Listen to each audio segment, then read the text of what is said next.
Before I introduce her, I just want to mention a couple things, and I'll be short and brief.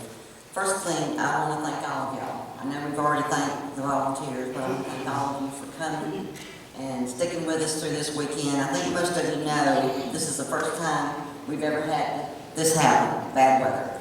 We were kind of in shock. I was kind of like, okay, it's going to go away any minute, but it never did. We weren't completely ready for it, maybe not completely organized for it, but I want to thank each of you for bearing with us and coming out tonight, and then I hope most of you will be at the memorial service in the morning. I do want to mention too, in the past 2 years, we've lost a lot of our, what we call our family, our regular Camp Toccoa members, like Tom Kennedy, that's been coming for 15 years. And just less than a month ago, we lost Carl Beck, and I'm sure most of you remember Carl Beck. He left a warm place in your heart, and you couldn't help but laugh at him, listen to him. If you were in the next state, you could hear him. I was going to say, since you were talking about why these men, where you went, why these men did it. They were hungry. There were a lot of reasons. But there was patriotism. And I'll never forget Carl, and he may have said it when he spoke here 4, 5, 6 years ago, I'm not sure. These young guys were just sitting around, the families were listening to the radios, and then they hear that Pearl Harbor had been bombed. And he said, they all jumped up, the boys jumped up, and they said, let's go join up. We're all going down together, we're going to sign up. We're not going to let this happen to the United States. And then they said, where is Pearl Harbor? But, these were boys that most of them had never been out of their county, their state, not to mention the United States. So as we remember all of them that we've lost, and I know there's several that we don't know about, so just remember these guys when you're thinking, wow, we're here. Now, the young lady that we're going to have tonight, people want to know, why in the world do we do what we're doing? Why do our volunteers put so much time and effort and concern, and you name it, we've done it. And we've got some of the best volunteers in the world. There was no way we would be here if we didn't. But they asked me, when they asked me in particular, why do you do it? Why do you put so many hours? And first of all, I say for the men, of course. And the next thing I say is for the children. And there's got to be a place, there's got to be a time that these children know where they came from, or why they're here. Why are we free like we are today? And we want to make sure that they know what our forefathers and their children went through during World War II. It was not an isolated war. I've read in all 7 continents were affected in some form or fashion. And so it's an honor for us, it's an honor for me, and I hope to be able to do what we're doing. Because Kathryn, the young lady that's going to speak to you, she's 23 years old. She's ran Currahee Mountain three times, and today she won at 48 minutes. So we're real proud of Kathryn. And she came to me last year and said she had an idea. She's a runner, she loves running. But when she came to Currahee the first time and ran, she fell in love with it. And it wasn't just the mountain, it wasn't the competition, it wasn't anything, I don't think. She realized what that mountain meant to these men that have trained here. And she wanted to give a little bit back. She wanted to tell them thank you, although most of them are gone. But she wanted the next generation and her generation to know why she was doing what she did. And she did it out of respect and honor for the men of World War II. If you hadn't heard, she actually ran all the way from Ste-Mere-Eglise in Normandy all the way to Hitler's Neck at Berchtesgaden. So she has a slide here. She's going to tell us a little bit about what it meant to her. I guess some of the surprises and no surprises. So I'd like for all of you to pay close attention to her, because, like I said, I'm really proud of her because she's young enough to almost be my granddaughter. And so we can see that the children are listening. We may not think they're interested, but it's like anything. If we're persistent and we keep doing what we're doing, they'll catch on. And oftentimes you don't learn. I know I didn't. My daddy was not pushy, bossy, whatever. I learned out of him living a life of a true American patriot. And so it's just really flattering for me to see somebody like this that's coming up. And we know this makes me feel good that after we're gone, that they will care. So if you welcome Kathryn Lindquist.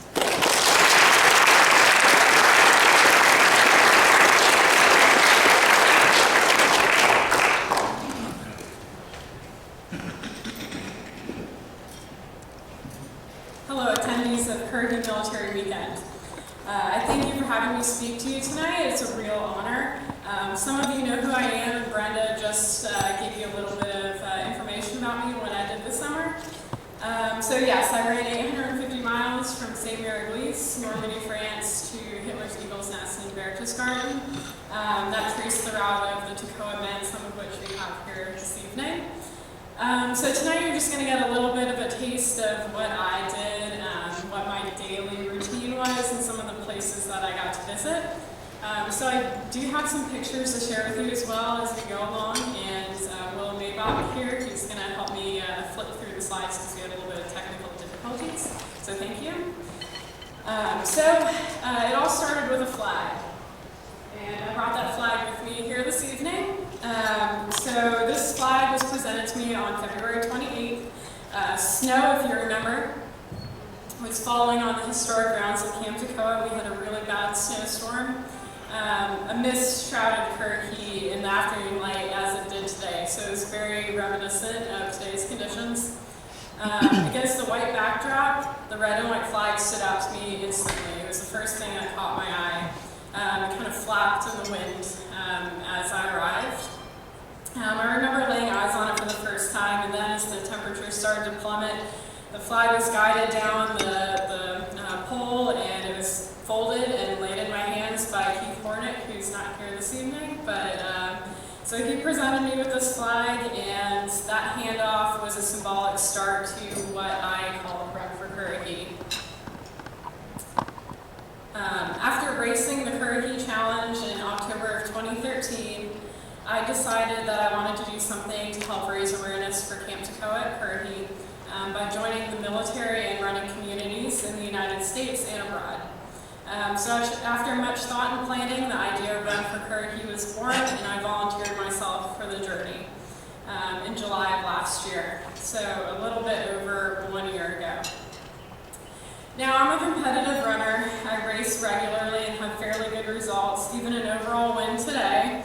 But to simply volunteer to run across 4 countries over 850 miles is a little bit crazy, and I think everybody kind of had that sense of, this girl has her head in the right places, but she's a little crazy. So I think everybody was kind of feeling me out here when I first came and presented the idea, but luckily everybody just kind of welcomed me and said, yes, we want you to do this. I had doubters, maybe even some of you, but which was expected, but I did get there. By mid-April, I had assembled a crew of supporters across the world. Many of you are in this room this evening. I was also joined by a sports scientist named Phoebe from Auckland, New Zealand, and her partner Ben, who's a photographer. They volunteered to join me in my journey and be my support crew. By the end of the month, I had booked airfare. It was a one-way ticket. And in early May, my training was complete. But a sudden fear kind of took hold of me in late May. I started thinking, what if I can't finish? What if I fail? Will people be disappointed in me? And just about 10 days before my scheduled departure date, I started to kind of back out. I really started doubting myself. I honestly didn't think that I could endure 850 miles on foot. I don't think anybody could do that. And I really started kind of knocking myself down, asking why I volunteered to do this. And just when I hit rock bottom, I received a letter in my mailbox from Miss Carol Maybach, who is right here this evening. She's from Gainesville, Georgia. And inside the envelope was a photo of her father, who served at Toccoa in the 501st Parachute Infantry Regiment. She wrote that he had landed in Normandy and made it through the Battle of the Bulge, but was wounded and never made it to the Eagle's Nest. So I promised that I would take him there every step of the way. So wrapped in this American flag that was presented to me in February, I took Bob's photo. His name was Bob, and he came on an airplane bound for Europe, and there was really no turning back at that point. On June 6th at 2:30 p.m., I stood fairly confidently in the shadow of the beautiful church in Ste-Mere-Eglise, Normandy, France. And when the church bells tolled in that half hour, I started running. Tucked beside the pack that I carried every step of the way was the American flag from Toccoa and Daddy Bob's picture, who became very special to me. Rushing through the crowded town of people, I reached Utah Beach and ran along the coastline for 2 miles, suddenly realizing the daunting task not only our airborne troops, but the other troops who landed on the D-Day beaches faced. My shoes sunk really deeply into the sand, and it was nearly impossible to run, so I could just imagine what it was like for them on that D-Day morning. My first day ended in Ste-Mere-Eglise, and the next began with a local running team from Currahee guiding me to their city, where I was greeted by members of the local government. I spent the week along the rough Normandy coastline, visiting all the beachheads, Point de Hoc, and battling the hedgerows and cliffs that make Normandy famous and very daunting. In one run, I suffered an Achilles injury running up a cliff, and then got caught in some World War II era barbed wire, so it was quite authentic. I was actually really excited about that. I thought it was great. So from there, I crossed Pegasus Bridge and entered the mainland of France. For weeks, I saw nothing but farmland, cows, and blue skies. Then, off in the distance, the flat earth seemed to heave upward as I entered the Ardennes region of Belgium. It was arranged for me to arrive at the 101st Airborne Museum in Bastogne on July 4th. But because of the injury that I suffered earlier, I was miles behind schedule, and I had to endure 22-mile days for 4 consecutive days to get there on time. What made it even more miserable, to be honest, was that it was almost 100 degrees. They were suffering the worst heat wave in their history, actually. So it was apropos. So on July 4th, I found myself on the roads leading into the center of Bastogne, and the streets seemed fairly quiet. It wasn't like Normandy during the D-Day celebrations, but I was excited, needless to say. I did not expect anyone to be waiting for me at the museum, except for those who worked there. But when I made a sudden left-hand turn to face it, I encountered a wall of cheering people. Bastogne welcomed me like no other town on my journey. It was absolutely unbelievable. I became immediate close friends with the museum employees that were there, Helen Patton, just many people who were involved in the World War II community, and I now call them my Belgian family. We became that close. From there, I ran the width of Luxembourg and crossed the Moselle and Rhine rivers. Before I knew it, I was in Munich on a clear day, finally able to see my finish line, the spine of the Alps that stretched across the horizon. I felt as though it was both welcoming me and then also taunting me. So it was a very, very interesting experience there. On the evening of August 6th, nearing the end of my journey, I was hosted by a family in the town of Bischofswiesen. And the husband was actually a German paratrooper and the wife was an American. And as the sun rose that morning, they both took me into their driveway and pointed up to the top of a nearby mountain. And they told me, "That's your finish line," and that was the first time I laid eyes on the eagle's nest. So I finally, after running all those miles, had a target in my sights, which was something that I missed the entire time, because there was really no finish line until that point. So now comes the part that everyone had waited for, the final climb to the eagle's nest, which was to be the toughest leg of my journey, and also the shortest. It was really make it or break it for the fate of Run for Currahee. It was very, very daunting. And there were still people out there doubting, can she do it? Can she even get up there after 58 days of running nonstop? So on Saturday, August 8th, 2015, I made my attempt. Instead of dramatizing this part of the speech, I would like to read to you what I wrote in my travel journal the evening after I did finish Run for Currahee on August 8th, after ascending the mountain. So this is what I wrote that evening in my hotel room when I was finally relaxed. So the first thing I said to myself as I was climbing this mountain was Scheisse. That was the first word that came to mind. Sorry, it's an expletive, but I figured that because no one was in sight, it was okay if I muttered it aloud. So the harsh German word fit my predicament like a glove. The altitude-laden air around me was laced with heat, nearly 90 degrees of it. My feet were following a very tight, blind curve in the trail, and I could do nothing but watch as my only water bottle managed to bump out of my pocket and roll down the mountainside. I carried the American flag in my right hand, and it stayed close to me, so I made sure not to drop that. It was not going anywhere, or I was going to go down the mountain with it.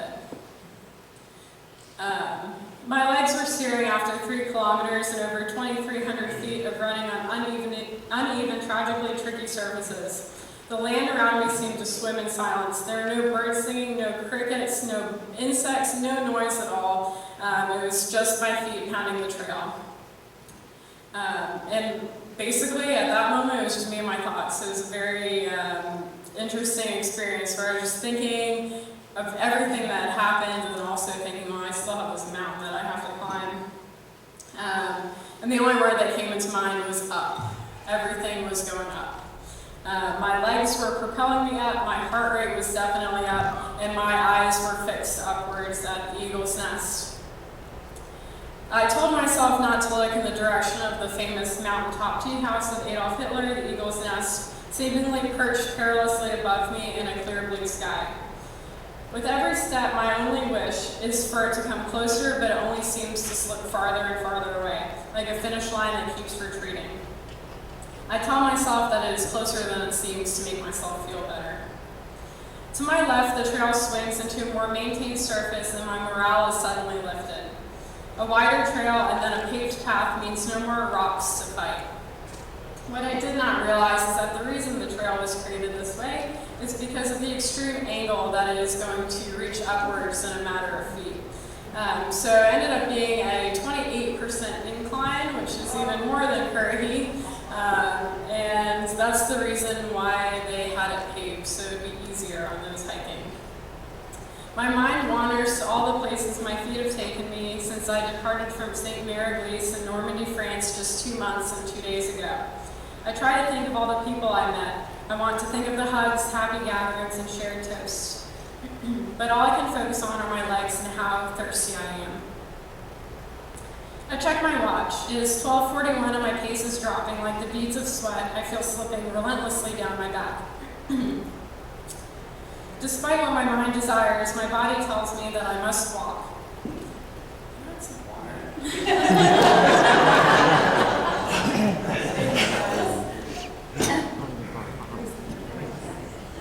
All that running is okay.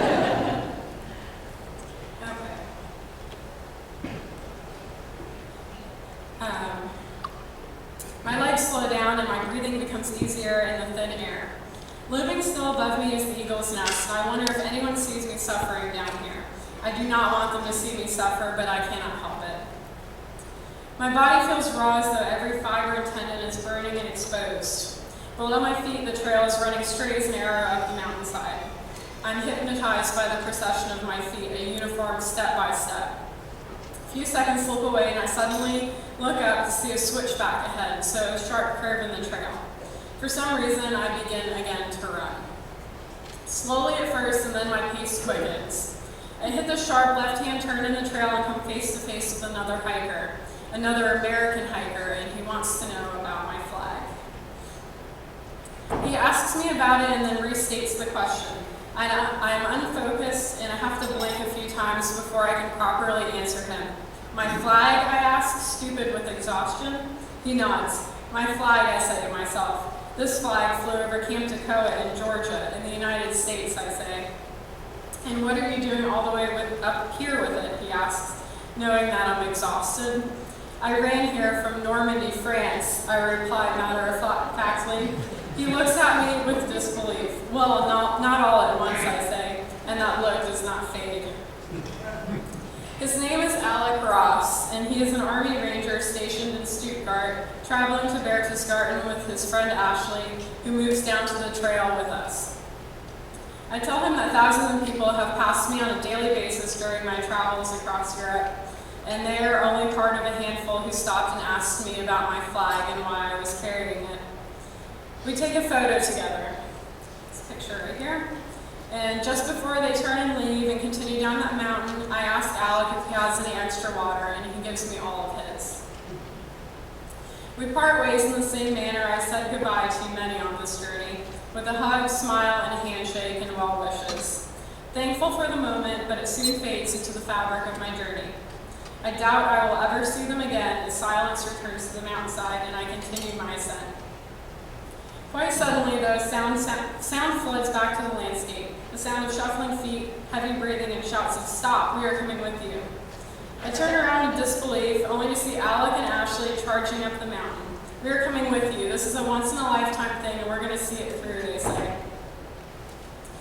Out of breath and drenched in sweat, Alec and Ashley are prepared to climb the mountain once again by my side. Content in the pain, Alec's only request is if he could help me carry the flag up toward the summit, if only for a few strides. I hand it off to him, and we both hold onto one corner of the folded flag. This is one of the few moments in my young life that I know something important is happening. Here I am, a 23-year-old runner from North Carolina with a dream and a vision, climbing one of the tallest mountains in the Berchtesgaden Alps, sharing the burden of a flag with a U.S. Army Ranger who just happened to be on the same trail as me at the exact same time. He did not know it, but Alec was the very first person other than myself to even touch that flag. They tell me there are only a few more switchbacks before we reach the top. I look up, and the eagle's nest seems closer but still very far out of reach. The incline slopes upward under our feet. My calves and quads strain. I feel as though I'm pushing against gravity itself as I climb.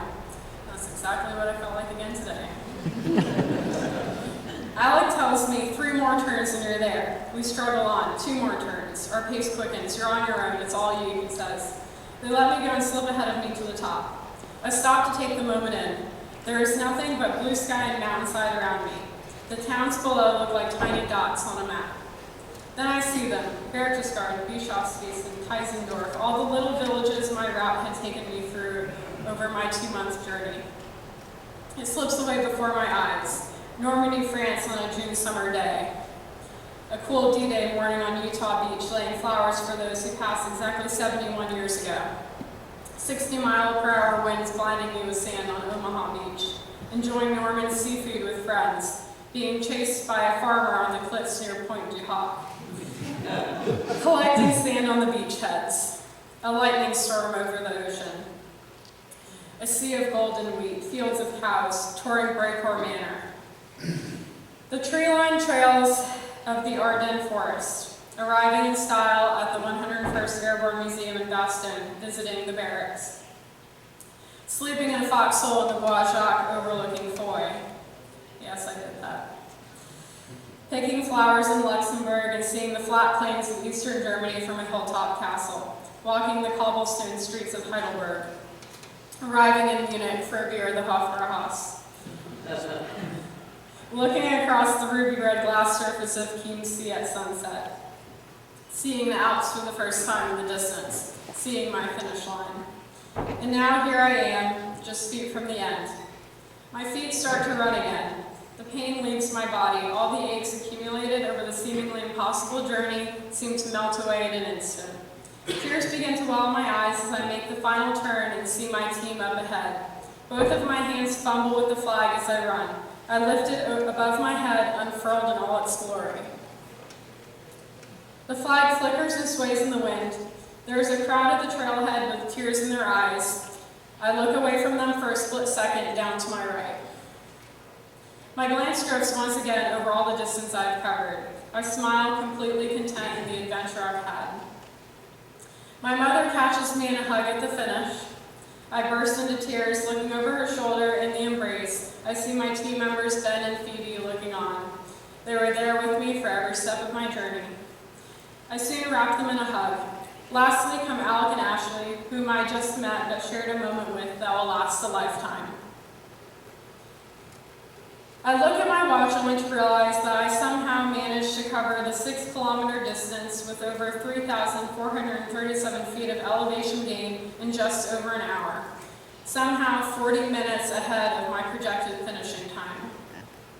From the trailhead, we walk through a tunnel into the center of Ste Mountain before boarding a golden elevator that takes us 407 feet into the eagle's nest. As a group, we step out into the sunshine, high above the tree line. I feel as though I'm close enough to touch the sky. To make the ascent official, I need to reach the marker on the summit of the mountain. A beautiful wooden cross, donned with Edelweiss, what was my final finish line. And there, standing around it, I find my friends Eddie, Crystal, and Mark, who drove from Belgium to see my run finish. When I embrace them in many hugs, I finally understand that my journey is over. 850 miles through 4 countries in just 2 months. The fact that I have just become the first person to cover the historic route of the 101st Airborne Division during World War II and setting the time record of 59 days, 23 hours, and 19 minutes barely mattered to me. I look and see all the people's faces around me. They are sipping champagne, laughing and smiling, much like the men who arrived at the Eagle's Nest in May of 1945. Someone hands me an airborne beer, poured traditionally into a ceramic helmet as a vessel. I pass it in my hands, trying to think of what I can possibly say to express my emotions. Instead, I raise it triumphantly with everybody looking on, and we toast together. Currahee. I would like to take this chance to thank all of my supporters this evening, especially those at the Currahee Military Museum who were a blessing to me. Thank you for taking me in as one of your own and just embracing my journey. I would not have made it without all of your support. Most importantly, I would like to give my words of deepest appreciation for our veterans, those in the room and those I met in Normandy, like Mr. Jack Hamlin pictured here. You gave so much for your country and inspired me every step of the way to simply hang tough. Oh, and in case you were wondering, Miss Maybach's Daddy Bob made it too. Thank you, everybody, for having me.